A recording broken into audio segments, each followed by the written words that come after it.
Welcome to Melt University. This series will help you build your brand, inform you on a variety of career paths, and introduce you to top executives in sports and marketing. Now, here's your host, the president and CEO of Melt, one of the largest independent sports and event marketing agencies in the country, Vince Thompson. Welcome back, students. Virtual Melt University. We are moving into a new year, 2021. Back in school. Hopefully you're being able to do some in-school, in-room classes. My son at Georgia is hoping the same thing. We do appreciate all the responses and all the participation, all the listeners from 2020. And heading into 2021, we hear from a lot of our guests who hear from you. And we love that. We have had tremendous feedback and tremendous response. We've had tremendous guests, some of the great ones in the industry, helping us show the way during COVID, post-COVID. And I've been wanting to have this podcast for a long time. A very special person whom professionally, personally, I've always admired. Monster success, Hall of Famer, Gary Stevenson, the Major League Soccer Deputy Commissioner and the President of MLS Business Ventures. And before that, I had the occasion to run into him and run with him back during his days of the presidency of the Pac-12. I admired him even as an entrepreneur. He built and sold a firm on sport to the famous Casey Wasserman Group, who's a big player in the business. Prior to that, president of NBA Properties, president CEO of the Golf Channel, where we first kind of encountered one another. It's Genesis in Birmingham and subsequent to Orlando. Executive vice president, business affairs at the PGA, and then started with the famous early firms, ProServe and Advantage. So just an amazing guest today, Gary Stevenson. Welcome to Virtual Melt University. Well, Vince, that was quite an introduction, and I appreciate it. And I will say that what you're doing for these students is near and dear to my heart because I taught for 10 years, 20 classes. So each semester I taught at Duke University, and it was one of the most impactful things I did. And so what you're doing for these students, like I said, I think is outstanding. And I'm glad to do this, and I'll do it anytime you want. Well, thank you, sir. I made a pact with myself when I went to Auburn, worked my way through sports information at Auburn. And I said, if I'm ever in a position to be able to help the next generation of kids and sports marketers and marketers, I would do that. And we've always had a really, really, great program during the summer, but I'd always wanted to sort of take it virtual because I thought that, good folks like yourself who were coming through, I'm like, hey, I want to share it outside the walls. But, kind of back in the day, you didn't think about Zooms and Zencasters and podcasts and all these things. And when things hit the fan in March, we were hearing from so many kids, and we had 40 coming in, nice class. And I said, well, heck, let's do something good. And then it allows us to, keep a positive face in the industry that had just been, we were heading into activating our 18th Final Four and Big Spring and MLS and All-Star and all that. So I've been very, very proud and great response and just trying to do the right thing and keep some positive energy out in the universe. But before we talk about your vaunted career and the things that you are doing in soccer, we like to throw it all the way back from where did this, because what we're learning is that individuals at your level so successful, the passion has always driven them to the success. So throwing it all the way back, where did this passion to become, great in business, great in the sports business, obviously, wanting to help the next generation of marketers as well. Where was this rooted? You hear this a lot, but I think it clearly was rooted in my mom and dad. I came from a very modest background. I think my grandparents on my dad's side didn't finish the ninth grade, and my grandmother graduated from high school, but my grandfather didn't on my mother's side. But my parents, early on, were so committed to education. And it all starts to me with opportunities in education, which is why I love what you're doing, because education, doesn't know any boundaries. It's available to anyone. Right. And it's our job to make it available to everyone as we go forward. So for me, it all started with a good education, and because my parents focused on education, and I was an athlete in high school, and that gave me an opportunity to go to Duke University, and Duke certainly opened my eyes because I grew up on the west side of Cleveland, and Duke opened my eyes to a big world out there. A little bit of a culture shock when you got there, maybe, right? Wow, it was like night and day for me, man. But it was great, and I just kind of got this sense that you could do what you wanted to do in life if you put your mind to it. And so I got an opportunity in 1980 to join ProServe. I was living in Houston, Texas, and Donald Dell, who started a company called ProServe. Donald was in Houston because he represented Moses Malone, who was a basketball player. And I met him, and you'll get a kick out of this story. I met him and I had dinner with him, and he said, why don't you come and try to work for our company called ProServe in Washington, D.C. And I said, well, Mr. Dell, can you send me a plane ticket so I can go? Wow. And he said, well, we don't typically do that. You're going to have to pay to get yourself there. And I said, well, Mr. Dell, I really don't have any money.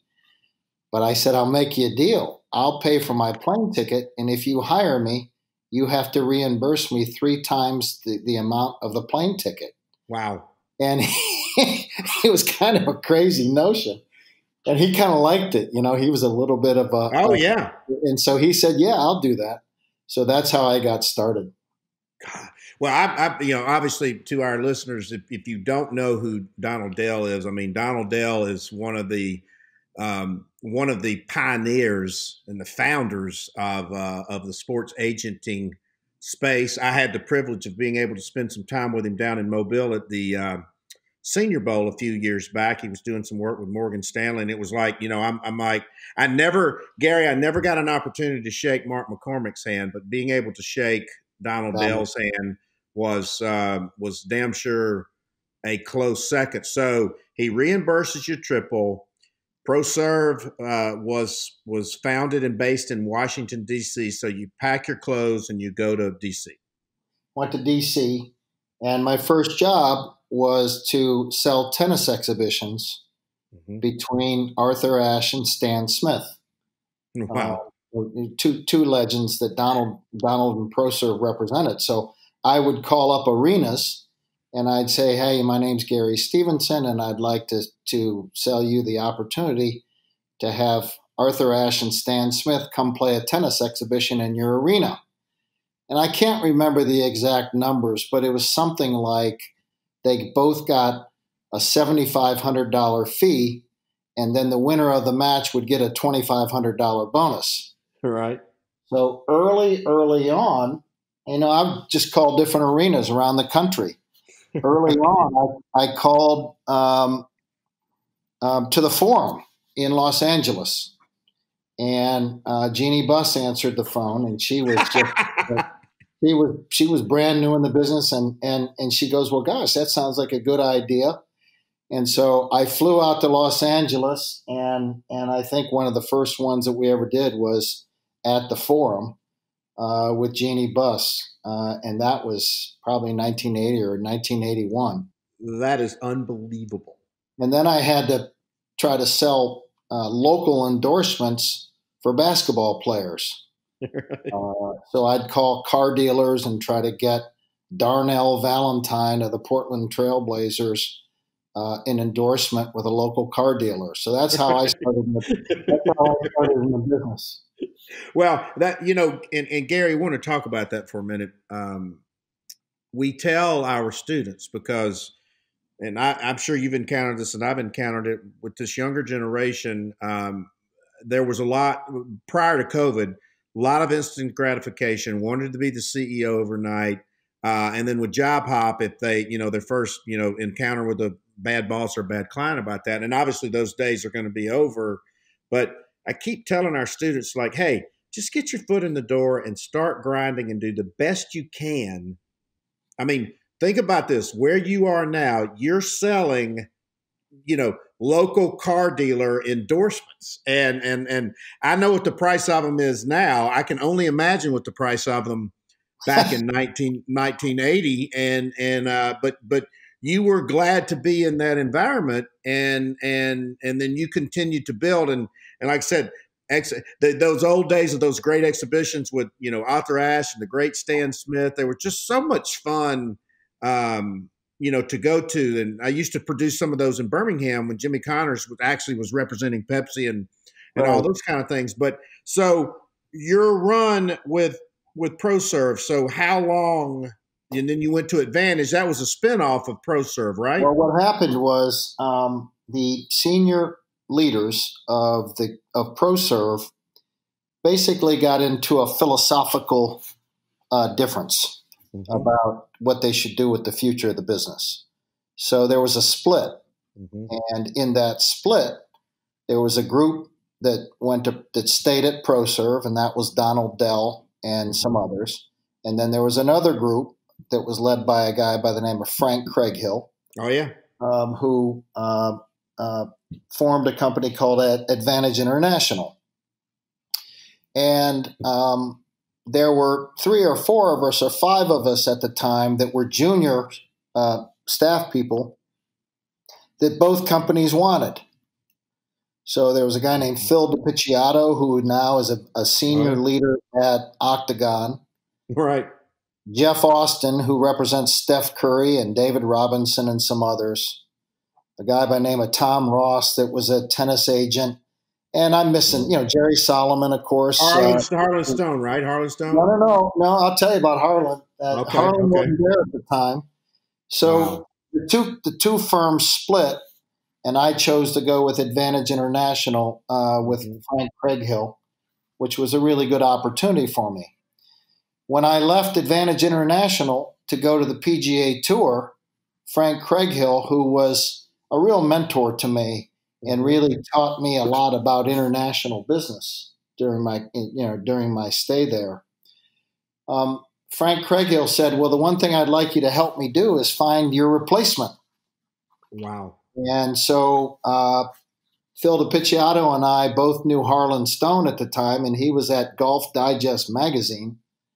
And we called him up and convinced him to come to Advantage. I left and went to the PGA Tour, but we convinced Harlan to come up and take my job in Washington, D.C. So that's how all that happened. I'll be damned. And that was in 1987. So then you go to Ponte Vedra. I went to the PGA Tour, yeah. And Commissioner Beeman was in charge at the time? Yeah, Dean Beeman was in charge.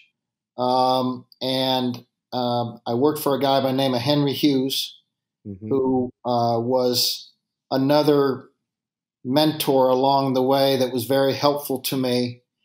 And we had a lot of success at the PGA Tour. During that time, Commissioner Beeman left, and then Tim Fincham came, and he became the commissioner. But they both gave me a lot of room to maneuver. And we did a lot of really great stuff there. We launched the Tour Championship. We launched the President's Cup. We launched the Cadillac Series on the senior PGA Tour. We launched what was at the time the Ben Hogan Tour. It's now called the Korn Ferry Tour. We brought Coca-Cola in as a big sponsor, which was a big deal for the PGA Tour. Massive, yep. We brought the IBM scoring system. You see ShotLink today. We started that in like 1992. We built the title sponsorship model that the PGA Tour still employs today. So that was a real period of growth for the PGA Tour. And that was terrific for me because they gave me a lot of running room at a young age. And during that time, Arnold Palmer and Joe Gibbs came to the PGA Tour and said, hey, we have this idea for a 24-hour golf channel. And about a week later, Ted Turner and some of his people came and said, we have an idea for a 24-hour golf channel. I've never heard this. And there were two companies that were competing to create a golf channel. And we hired Paul Kagan Associates out of Denver to help us analyze the two opportunities. And we ended up choosing Mr. Palmer and Mr. Palmer's opportunity. And then shortly thereafter, they offered me an opportunity to come over and be the chief operating officer and launch the golf channel. Mm-hmm. And that was a hard decision for me because I loved my job at the PGA Tour. I loved living in Ponte Vedra. You know, we had a lot of good stuff going on. Todd Leiweke was working there at the time for in my group, and Donna Thornberg and Leo McCullough, and we had quite a crew, and we were really building an interesting business. Mm-hmm. So I went to the Golf Channel, and that was fantastic because that gave me an opportunity really to be on the side of and learn the cable business and the cable distribution business, and that was a rough, tough, hard scrabble business. Oh, yeah. So we launched the Golf Channel successfully, and that was a really fun project. And then I got a call from Dick Ebersol, who was at NBC Sports at the time, who said, "I'd like you to meet David Stern, and he's got some interesting projects." And so that's when I went to the NBA in the mid '90s. And I worked for David Stern and Rick Welts and Russ Granick. And the interesting thing about the NBA at the time is the peers that were working there were so talented. Mm-hmm. You know, Adam Silver was in that group. Val Ackerman, who runs the Big East now, was in that group. Mm-hmm. Of course, Russ Granick was the deputy commissioner. David just hired the best talent in the world. Mm-hmm. And so you're sitting around a table with people that are as good or better than you. Mm-hmm. And that was fantastic. Are you there?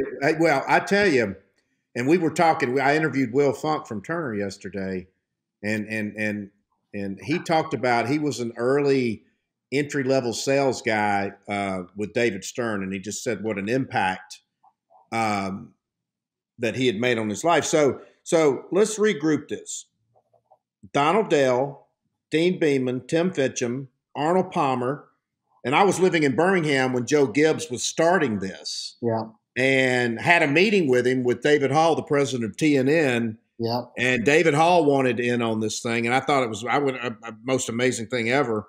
And then David Stern. So out of all this, I mean, the Mount Rushmores of sport, who influenced you the most and why?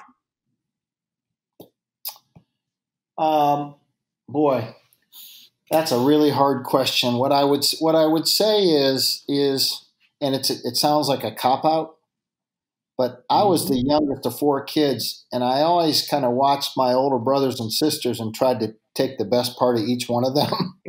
Right. And I kind of would answer this question the same way. I mean, Tim Fencham was an incredible leader, but he had a totally different style than David Stern.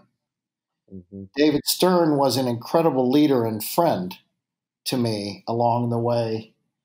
There was a guy when I had my business at OnSport by the name of John Lennon, not John Lennon, but John Lennon, and he was vice chairman.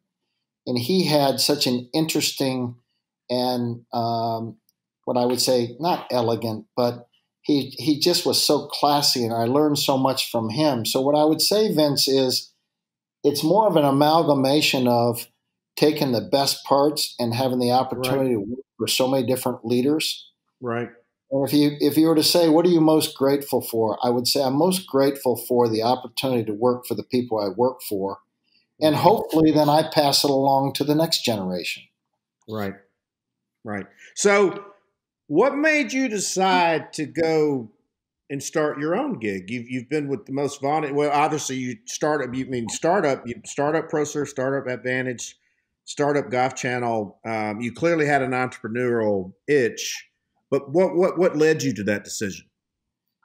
Well, I'll tell you a story I haven't told much. Mm-hmm. I had a medical problem.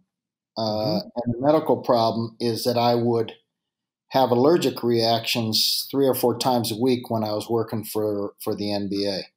Mm-hmm. And David used to always say I was allergic to him. Right. But so I had to take a leave of absence from the NBA to try to figure that out. And it turned out I was actually misdiagnosed, but it turned out that I was allergic to sulfites. Wow. And sulfites retain color in wine, and it's in so many things that you're not aware of, but they weren't diagnosing it at the time. And there was a little hospital in Denver that figured it out. But while that was happening, I became an independent contractor, and my first clients were the NBA, the PGA Tour, and American Express. And that's how I started my business. There was no grand plan. I started my business because I was dealing with this medical issue. Wow. And then from that medical issue, I then built the business. And, 10 years later, I had 80 employees, and we sold it to Casey Wasserman, who remains a really good friend. So I wish I could tell you there was a grand entrepreneurial strategy, but what it really is I was dealing with a medical issue, and I was motivated by fear because I had 3 young boys under the age of 6 at the time, and I needed to make sure that I fed them.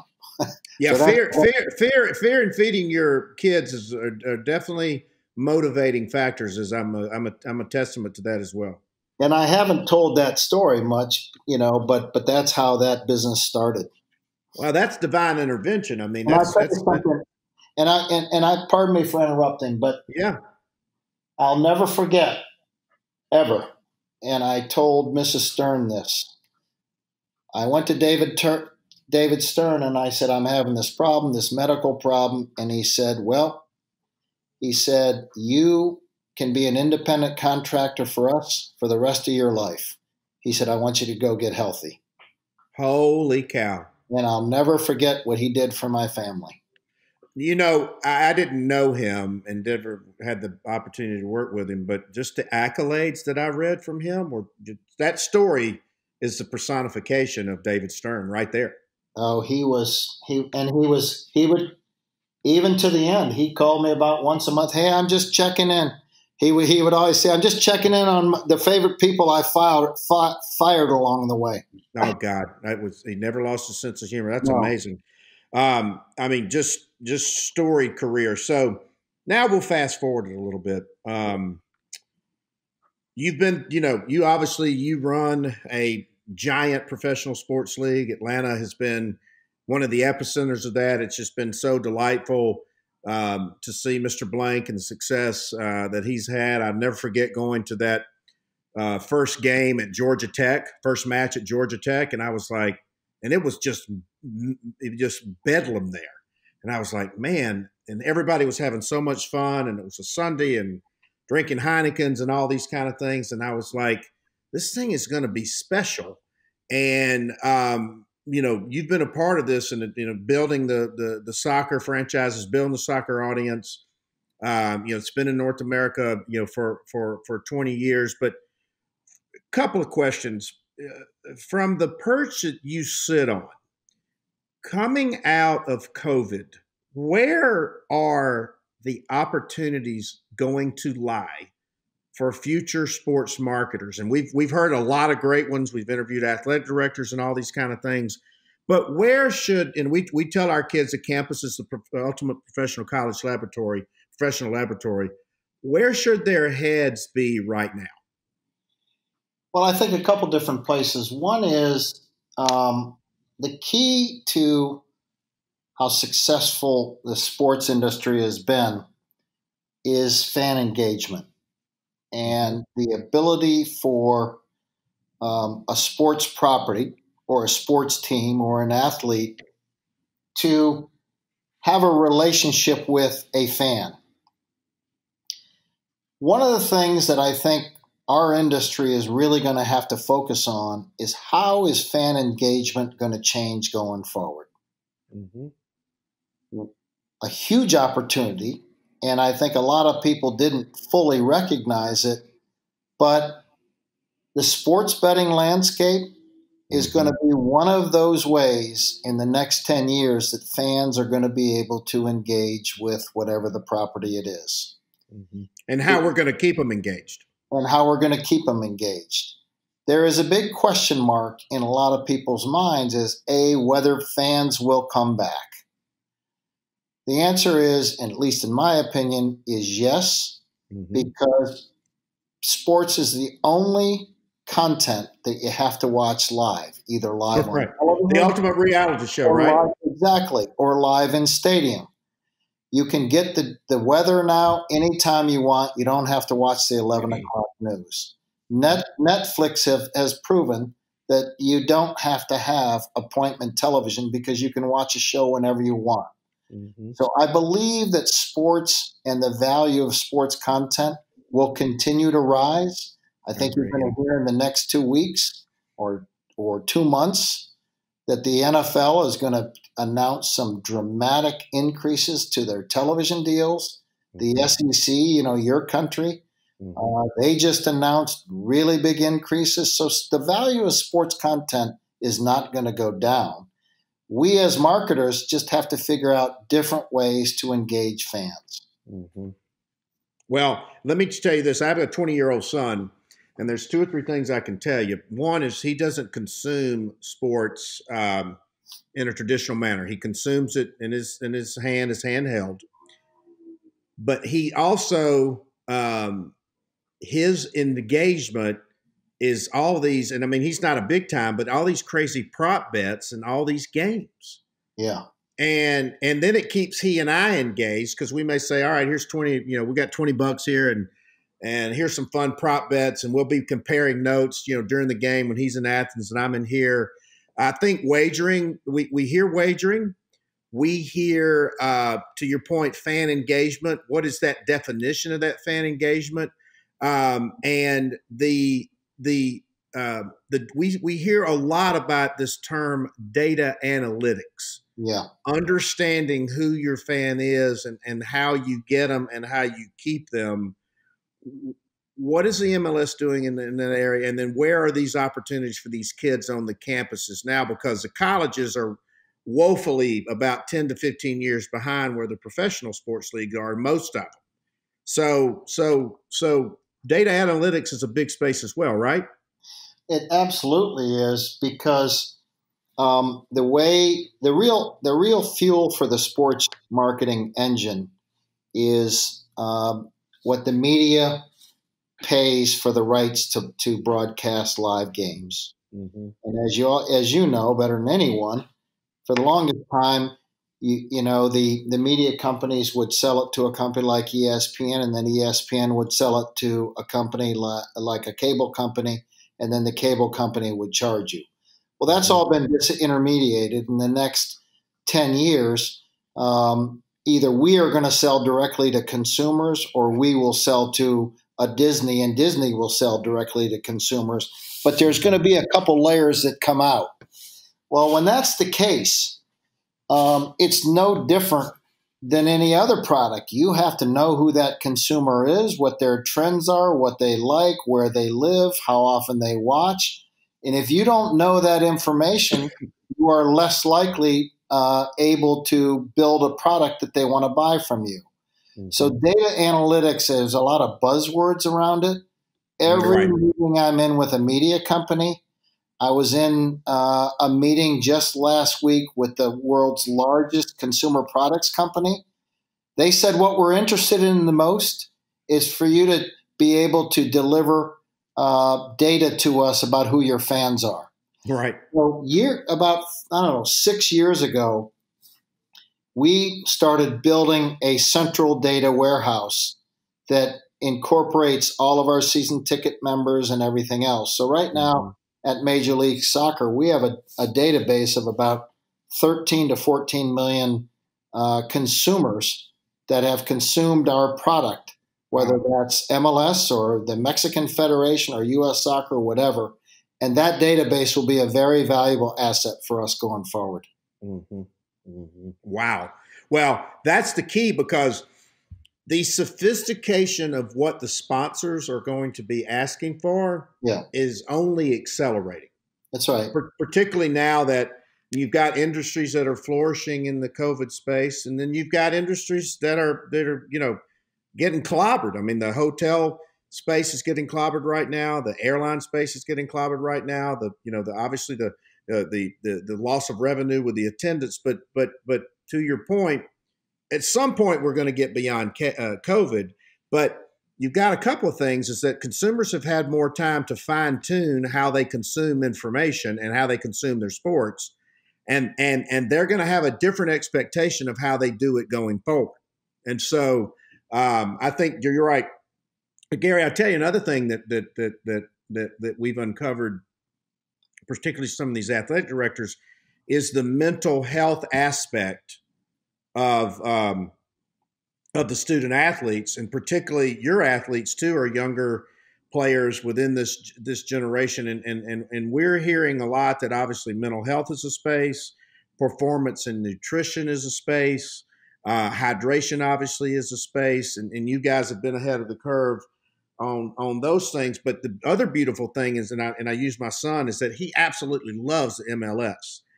The only two reasons he loves NFL and NBA is the wagering and the fantasy. Yeah. But he loves the MLS as a sport, but he's a kind of a North American soccer native, and he's also a digital native. So, I mean, as our students look, everybody wants to be in sports, but as our students look, MLS is definitely, to me, and the Mexican and, U.S. soccer and all those types of things. And that's a fascinating take. The relationships with the fan engagement, data analytics, and those types of things. So if somebody is reaching out to a busy individual like yourself, and let's use it, role play it on LinkedIn. What are the things that would get Gary Stevenson's attention to want to respond to a somebody reaching out, or to pass it on to one of your lieutenants to say, hey, this looks like a sharp kid? Because, you're only as good as all the talent that you've surrounded yourself with. So you're constantly on the lookout for great talent. What gets your attention? Well, I'll tell you what doesn't get my attention is somebody that writes me a letter and says, I like sports and I like marketing. Therefore, I'd be a good sports marketer. What I think, Vince, gets our attention is somebody that it has a lot of self-awareness and has a plan. Mm-hmm. So when you come into the sports business, you have to start by saying, first, I either want to be on the competition side, which would mean that you would be working on all things related to competition, or I want to be on the commercial side. So that's the first decision a student needs to think about. And if you can at least start there, then you can start thinking about what your path would be. That would be one. Two, we love applicants that are bilingual, trilingual, and have a sense of the international part of business. Because if you are only a domestic thinker in the sport of soccer or football, as it's called around the rest of the world, that's limiting to us. Because remember, we have players in our league from 72 countries. Wow. And this is the world's largest sport. And North America, and in particular the United States, is the last great frontier. Right. So having an understanding of how the international economy works and being able to speak different languages and understanding different cultures is important for us. And then finally, I think, as you were driving at in the earlier point you made, specific skill sets, like a skill set and understanding data analytics is really valuable for us because we have a group of people that does that. it's pretty easy to find hospitality people, especially today because of the big hit the hospitality industry has taken. But and then finally, anytime you've had an internship, it's valuable because you've learned something along the way. Mm-hmm. The final piece of advice I would give people is don't ever say to at least me that you don't want to be in the sales business, because in business, in law, in medicine, everybody's selling. If you're a doctor, you're selling the patient on what you think the best treatment is. Right. If you're a lawyer, you're selling a jury on what you think they should decide. So this idea that people don't want to be in the sales business, we sell every single day. You sell, I sell, everybody sells. Right. He was the greatest salesman in the world. He would never say he was, because he was a very, very experienced lawyer. But everyone in our industry is selling every day. Right. And you know, always be selling is what we say, and don't apologize. And a couple of things that we've uncovered with interviewing the greats is that show how you can add value to Gary Stevenson's organization. Right. What can you solve?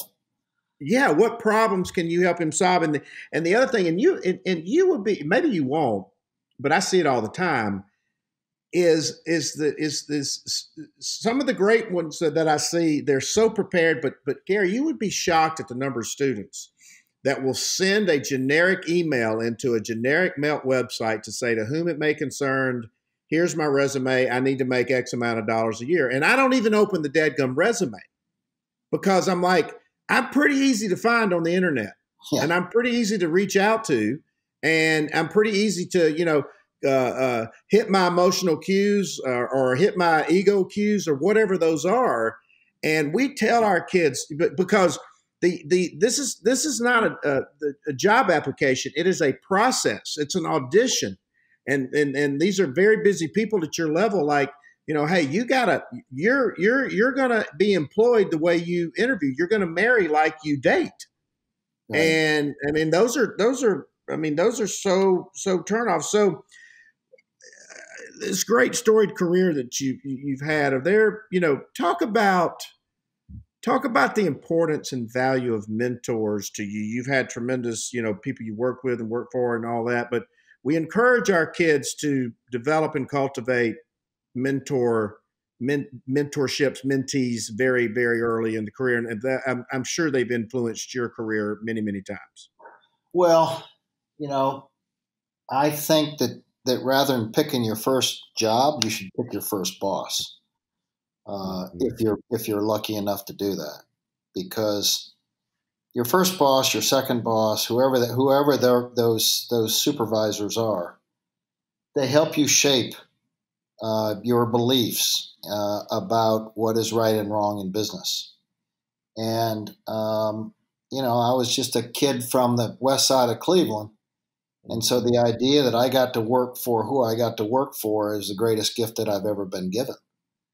And so what I would say is I would focus a lot on, those people that I'm sure everybody's parents always say to them, you got to make sure that you pick the right friends. Well, it's no different when you get into business. You want to pick the right environments, and you want to try to pick the right bosses. That is very good sage advice. And so tell us, as we wrap this, your philosophy on relationships, because there's a couple things I tell our kids. The first two letters of relationships are RE, and the first two letters of reciprocal are RE. Relationships have to be give and take. They can't be one-sided. Secondly, you got to cultivate these relationships over time. People say, well, how have you represented Coke for 21 years? I go, I never take that relationship for granted. I groom it. I water it. I culture it. I cultivate it. I give it sun and light and fertilizer and all that. Talk to our students about your philosophy on relationships, because clearly we are in a relationship-driven industry, but everything's driven by relationships. Well, there's a danger in today's world, the way people communicate and the way people, meet, etc., that you forego relationships and focus on transactions. Mm-hmm. The best example I can tell you about relationships is that I was able to build a business called OnSport and sold it for, sold it to Casey Wasserman 10 years later. And the reason I was able to build that business is because of the Rolodex I had. Now they call it a contact database, but in the old days, We call it a Rolodex. But it was because I had put the time into building relationships, and people knew me and they trusted my advice. And as a result of that, we were able to build a business. So the most important thing you have in life is your reputation, your integrity, and the relationships you have with people. Because at the end of the day, I've been in the business for 40 years, Vince. They're not going to talk about my career. They're going to talk about the kind of guy I was and the way I treated people and the way you treated people. Right. And so relationships is all you have. In fact, people often say to me, why are you still working? It's because of relationships. It keeps me going. It's the fuel that drives me every single day. Right. It is our currency. That is for sure. And I think that's no more valuable lesson. So any great books, or if it was modern day podcast, but we've heard a lot of great, the books, anything that you would recommend that our students consume, read, listen to that, has been very important to you on your rise? Well, what I would say is read everything. Well, yeah, that's what you and I do, right? Yeah. I mean, because the number one thing that you have to think about what got you to where you got to in your career. And for me, I think one of the most important things was my curiosity. And even today, it's what's so great about the internet. When you're curious, you can find an answer to everything. And my curiosity always drove me to do things, a little better the next time, and try to break the mold. Because my what's driven me, and the reason I've gone to different jobs, is because I'm a builder. I'm not a maintainer, but I'm a builder. And when you're a builder, you have to be curious. So I would say read everything. And you asked me for advice. What I would say is I hear so much today where employees come to me and say, I need a better work-life balance. as if that's the employer's responsibility. It's actually your responsibility to create work-life balance. And it's not my responsibility. You're going to have to work 60 or 70 hours a week for me. But there's a lot of hours. And what I've always tried to do is I've always tried to have 4 buckets in my life that I tried to make sure I had, some water in. First one is work. The second one is family and relationships. The third one is my personal health, and that could be fitness, that could be faith, that could be yoga, it could be whatever is personal to you. And the fourth one is community and charity. And I've always had those 4 pillars. And about every quarter, I take stock of how I'm doing in each one of them. That's amazing. And make sure that I am paying attention to all 4 of them. Right. Because if you pay attention to one or the other, then your work-life balance gets out of whack. And that's your fault, not your employer's. Right. Yeah. I get a lot of the students, a lot of my young employees, they go, well, what's my career path? And I'm like, it's that glass door swatting you on the fanny on the way out, because you had to ask me that after 3 months. I mean, I'm still in there just grinding my fanny off, but I'm thinking that the COVID has thrown them into the tumble cycle, maybe a little humility in the process as well. You and I are clearly old school guys, but I love this. I love the equation of your work-life balance: work, family, relationships, personal health, community, and charity, and taking a self-analysis of that, every quarter, every 3 months or so. And like I said, I think that, You know, Gary, one of my litmuses, and I think a litmus for a lot of us, and from the employer side, is what did you do for yourself or others during COVID?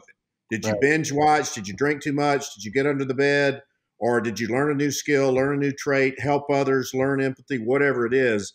I think that's going to be the new litmus going forward.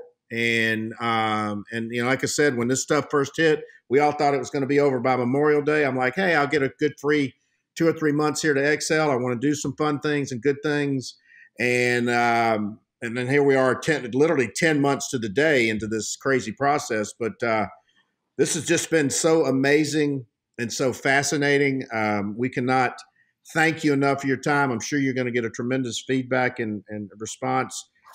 Gary Stevenson, all-world businessman, sports marketer, Hall of Famer, MLS Deputy Commissioner, President of MLS Business Ventures, but Pac-12 and entrepreneur and on sport, NBA and Golf Channel, PGA, ProServe, and Advantage. Just absolutely Hall of Fame career. You don't know how much we appreciate you sharing your time. We know you're busy. You got a lot going on, obviously, and your wisdom and advice with our students of Virtual Melt University. And we thank you so much for joining us today.